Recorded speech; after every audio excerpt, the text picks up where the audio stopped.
Hello everyone, কেমন আছো তোমরা সবাই? আশা করছি সবাই খুব ভালো আছো। আমি কিন্তু বেশ ভালো আছি। তো তোমরা যারা যারা আমার আগের ভিডিও দেখেছো তারা তো বুঝতেই পেরেছো যে আমি গেছিলাম ভাসানে।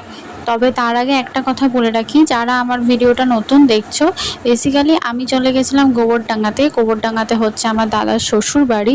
তো আমি দাদার বৌদির সাথে চলে গেছিলাম দাদার শ্বশুর বাড়িতে ভাসান দেখার জন্য। কারণ তোমরা যারা যারা আমার ভিডিওটা গোবরডাঙ্গা থেকে দেখছো তারা তো জানোই যে গোবরডাঙ্গার ওখানে যে যমুনা আছে, আর যমুনার ওপারে যে ব্রিজটা আছে, ওই ব্রিজের নিচেই কিন্তু এরকম প্রতিমা বিসর্জন এরকমভাবেই হয়।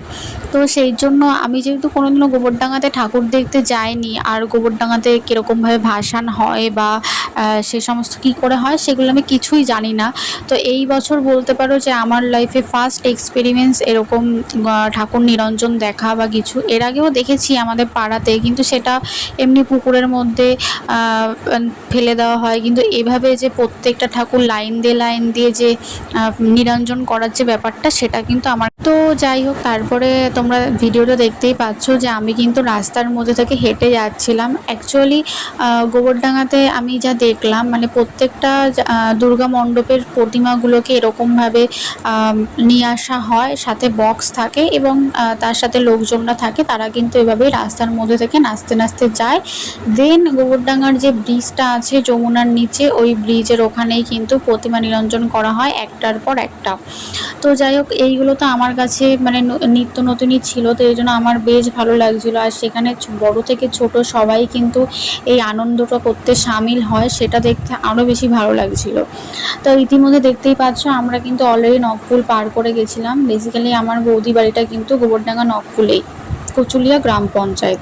তো যাই হোক, আমরা কিন্তু অলরেডি অনেকটা চলে এসেছিলাম ওই গোবরডাঙ্গার ওই ব্রিজের ওখানে। বেসিক্যালি ব্রিজের ওখান থেকেই কিন্তু ঘুরিয়ে নককুল হয়ে তারপরে কিন্তু আবার ব্রিজের ওখানেই আমরা যাচ্ছিলাম। তো যাই হোক, দেখো তোমরা এখানে কত লোকের ভিড়। মানে একটা প্রতিমা এদিকে যাচ্ছে, মানে যেটা কালীবাড়ির মোড় থেকে টার্ন নেবে, আর একটা প্রতিমা দেখা যাচ্ছে সাইড থেকে যাচ্ছে। মানে এত ভালো লাগছিল আমার এই জিনিসটা দেখতে, যে কত মানুষের ভিড় এখানে। মানে পুজোর এই 5টা দিন কীরকম হু হু করে কেটে গেল বুঝতেই পারলাম না।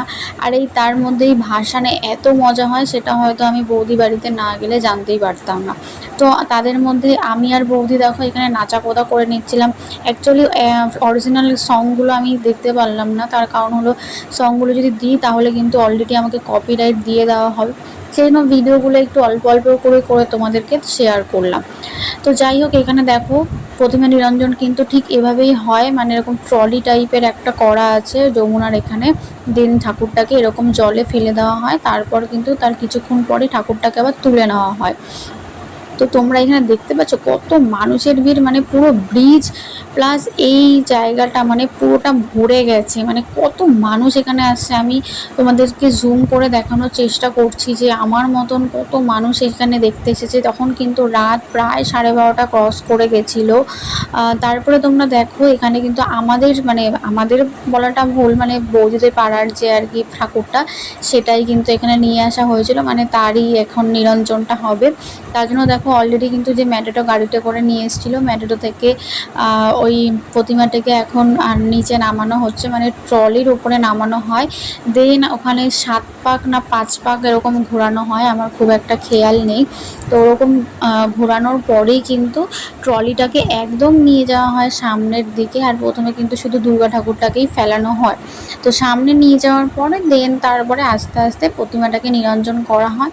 তারপরে আবার আস্তে আস্তে লক্ষ্মী, গণেশ, সরস্বতী, কার্তিক এই 4জনকেও কিন্তু ফেলানো হয়।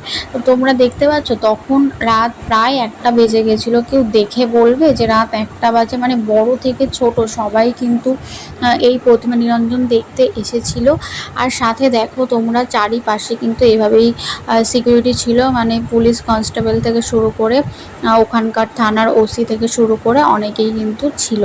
কারণ এত মানুষের ভিড়, এরকম জিনিসটাকে কন্ট্রোল করারও একটা প্রশাসনিক দিক থেকে অনেক ক্যাপাসিটির ব্যাপার। তো তোমরা তো দেখতেই পেলে এখানে কিভাবে প্রতিমা নিরঞ্জন করা হয়। আমার কাছে কিন্তু এটা আমার লাইফের ফার্স্ট এক্সপেরিমেন্টস, এরকমভাবে প্রতিমা নিরঞ্জনটাকে দেখা। আমি কিন্তু এটাকে খুব এনজয় করেছি।